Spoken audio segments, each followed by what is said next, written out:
সকলোকে আগতীয়াকৈ ৰঙালী বিহুৰ শুভেচ্ছা জনাইছো। আসাম এছ'চিয়েশ্যন ফৰিদাবাদে 18 এপ্ৰিলত এবাৰ ৰঙালী বিহু উদযাপন কৰিবলৈ লৈছে আৰু সেই উপলক্ষে আমি 8 দিনীয়া এখন কৰ্মশালাৰ আয়োজন কৰিছো। আমাৰ কণ যোনবিলাক শিশু আছে তেওঁলোকে এতিয়া প্ৰেক্টিচ কৰি আছে।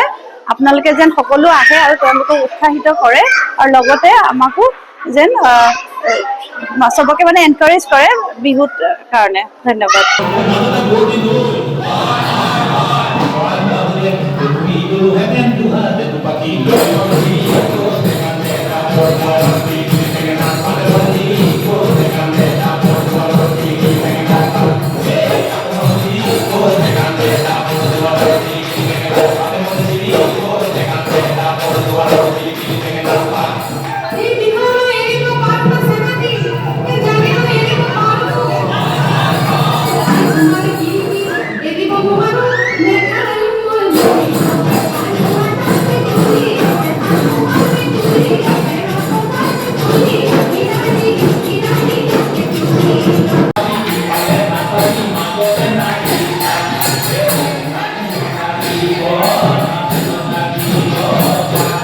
এইবাৰ বিগত বৰ্ষৰ দৰে এইবাৰো 2026 চনত আমাৰ অসম এছ'চিয়েশ্যন ফৰিদাবাদৰ তৰফৰ পৰা ৰঙালী বিহুৰ সুন্দৰ আয়োজন হৈছে। এইবাৰ আমি এইখিনি কমিটি আৰু বাকী অন্যসকল ৰাইজৰ লগত মিলি আমি 18 এপ্ৰিল তাৰিখে ৰঙালী বিহু উদযাপন কৰি আপোনালোকৰ সমূহ ৰাইজৰ উপস্থিতি কামনা কৰিলো আৰু আজি তাৰ কাৰণে এখন সুন্দৰ কৰ্মশালাৰ আয়োজন কৰা হৈছে।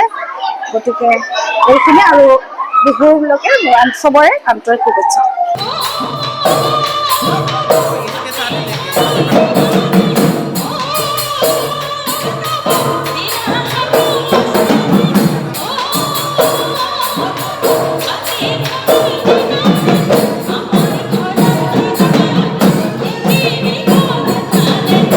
আন বছৰৰ নিচিনাকে এই বছৰো অসম এছ'চিয়েশ্যন ফৰিদাবাদে ৰঙালী বিহুৰ আয়োজন কৰিছে।